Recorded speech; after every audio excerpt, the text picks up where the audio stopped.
بسم اللہ الرحمن الرحیم۔ تختی نمبر 17 میں وقف کے قاعدے آپ حضرات کے سامنے بیان کیے گئے۔ اس کے بعد تختی نمبر 18 تشدید مع تشدید۔ تختی نمبر 18 میں کوئی نیا قاعدہ نہیں ہے۔ تشدید مع تشدید کا مطلب یہ ہوتا ہے کہ ایک حرف مشدد ہے، اس کے ساتھ والا دوسرا حرف وہ بھی مشدد ہے، یعنی تشدید کے ساتھ تشدید، سمجھے؟ تشدید والے حرف کے ساتھ دوسرا حرف بھی تشدید والا، یا یہ کہ تشدید کے ساتھ دوسری تشدید۔ تو اس طرح کی مثالیں انہوں نے دی ہیں کہ وہ الفاظ جہاں تشدید کے ساتھ ہی دوسری تشدید ہے، مشدد حرف کے ساتھ والا دوسرا حرف وہ بھی مشدد ہے، اس طرح کی مثالیں انہوں نے دی ہیں تشدید مع تشدید۔ تو اس کا کوئی نیا قاعدہ یا خاص قاعدہ اس میں ہے نہیں۔ اس میں جب آپ بچوں کو پڑھائیں گے تو خالی اس کی ہجے کرانی ہے۔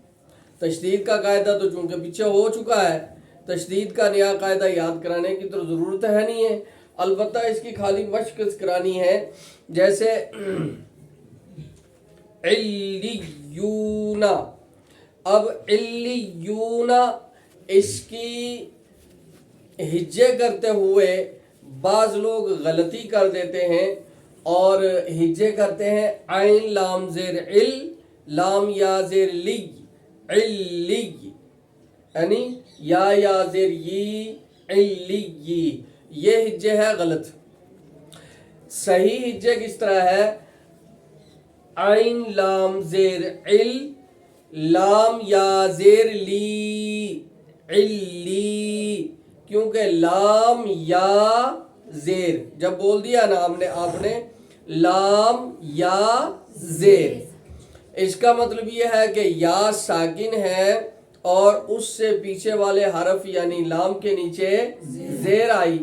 یا ساکن سے پہلے زیر ہو تو یا مدہ ہوتی ہے، اس لیے لام یا زیر لی، علی۔ اب بولیں گے یا زیر یی، علی، نون زبرنا، علیین، اس طرح اس کی ہجے کرانی ہے۔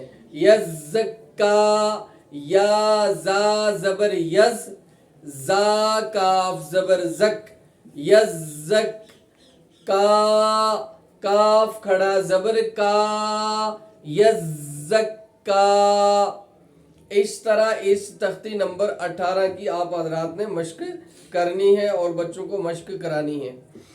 تختی نمبر 19 میں مد کا بیان۔ مد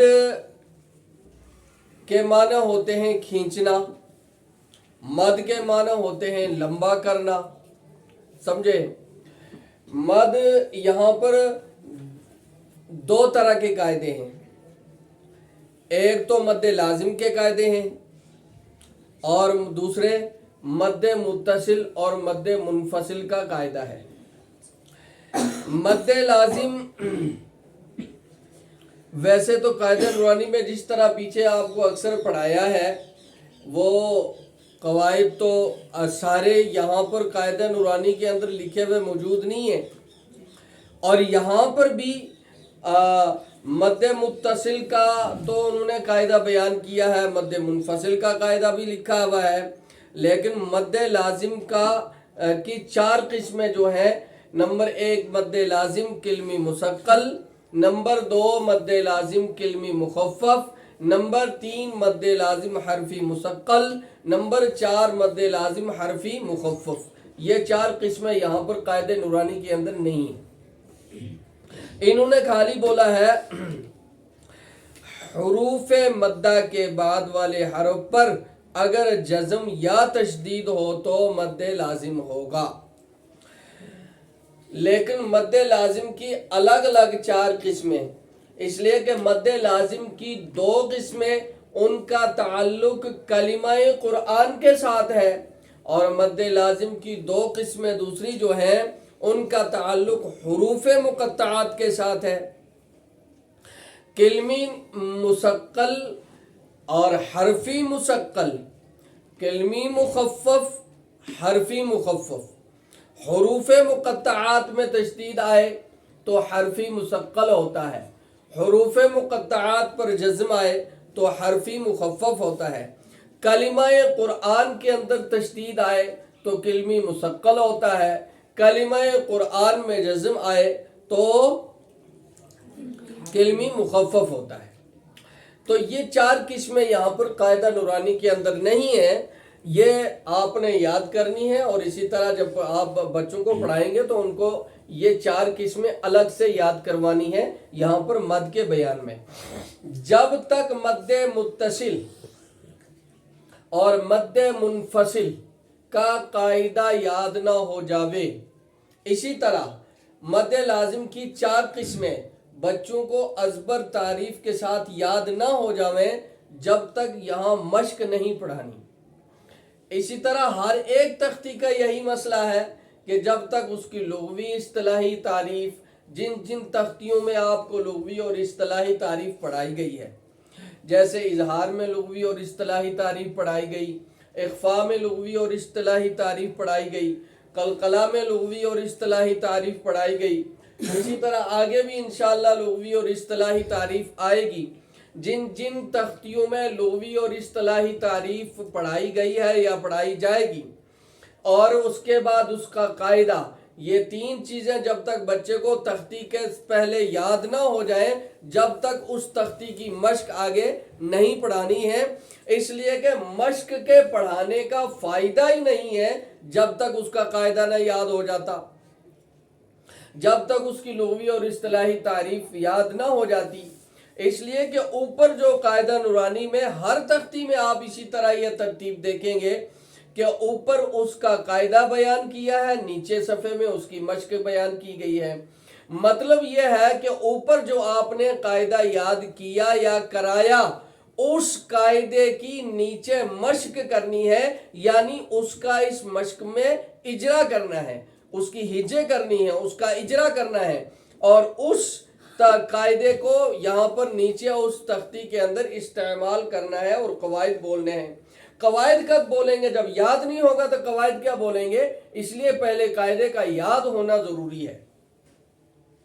تو مد متصل کا قاعدہ ہے حرف مد کے بعد حمزہ اسی کلمہ میں ہو تو مد متصل ہوگا، اور مد منفصل کا قاعدہ ہے حرف مد کے بعد حمزہ دوسرے کلمہ میں ہو تو مد منفصل ہوگا۔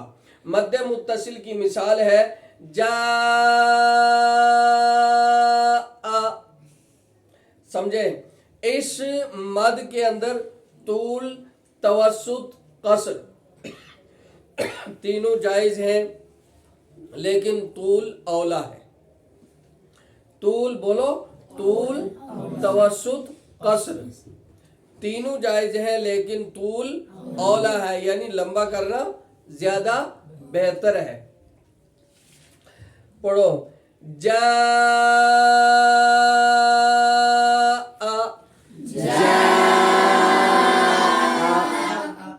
سیئت،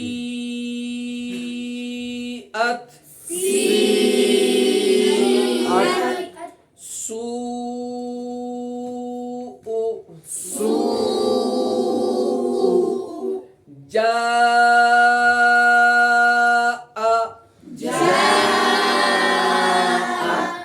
جیم الف مد زبر جا، جیم الف مد زبر جا، حمزہ زبر حمزہ زبر جا،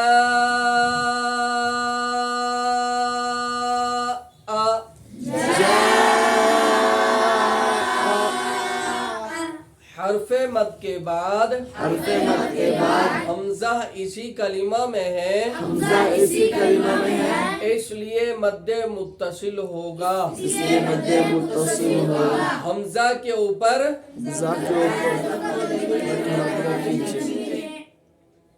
اب پھر بولنا ہے جاء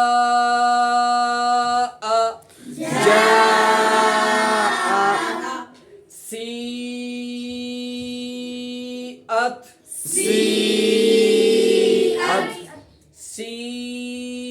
سین یا مد زیر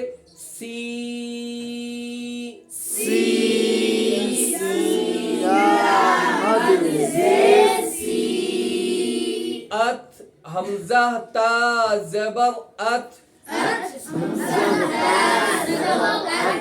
سیئت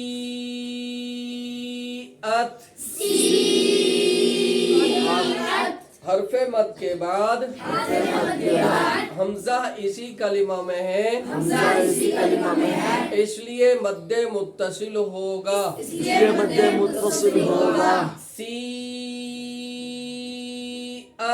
سین واو مد پیش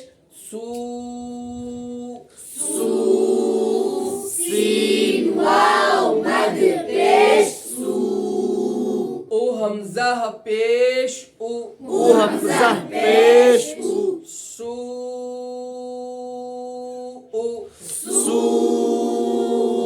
حرف مد کے بعد حمزہ اسی کلمہ میں ہے اس لیے مد متصل ہوگا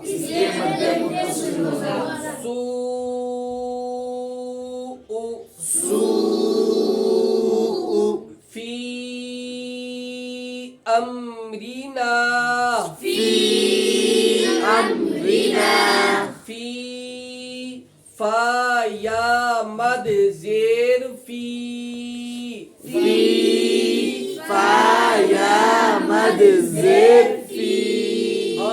حمزہ میم زبر فی ری را زیر ری فی امری نا نون الف زبر نا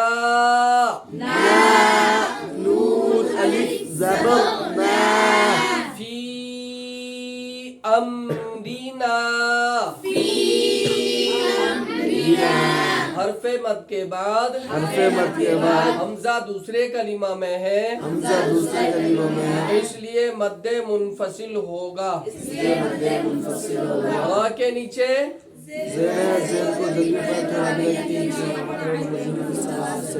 را متحرکہ کے نیچے صاف صاف بولا کر الف سے پہلے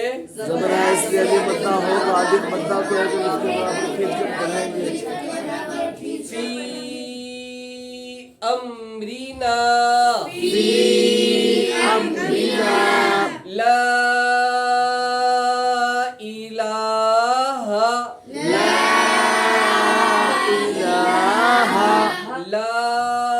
لام الف مد زبر لا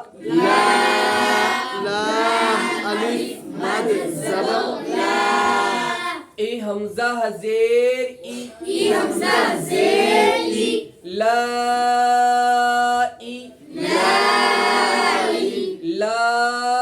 لام کھڑا زبر لا زبر لا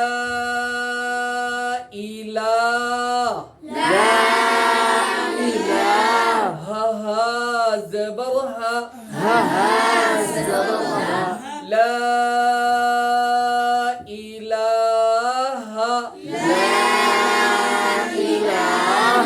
حرف مد کے بعد حمزہ دوسرے کلمہ میں ہے